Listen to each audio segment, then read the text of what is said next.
ഉംറ തീർത്ഥാടകരും ഹാജിമാരും എത്തിയതോടെ ഹറമിലെ തിരക്ക് വർദ്ധിച്ചു.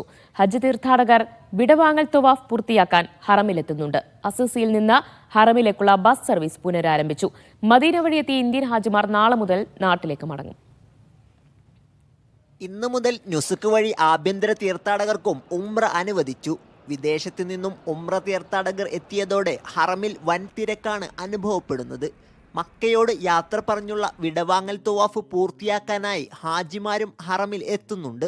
ഹജ്ജിന്റെ തിരക്ക് പരിഗണിച്ച് നിർത്തിയ ഇന്ത്യൻ ഹജ്ജ് മിഷൻ അസീസിയിലെ താമസ സ്ഥലത്തു നിന്നുള്ള ബസ് സർവീസ് ഇന്ന് പുനരാരംഭിച്ചിരുന്നു. ഹാജിമാർ മടങ്ങുന്നതുവരെ 24 മണിക്കൂറും ഹറമിലേക്ക് ബസ്സുകൾ സർവീസ് നടത്തും. ഇന്ത്യയിൽ നിന്നുള്ള ആദ്യ സംഘം ഹാജിമാർ നാളെ പുലർച്ചെ നാട്ടിലേക്ക് തിരിക്കും. ശ്രീനഗർ, ഹൈദരാബാദ്, ലക്നൗ എന്നിവിടങ്ങളിൽ നിന്നുള്ള ഹാജിമാരാണ് ആദ്യ ദിനം യാത്രയാവുക.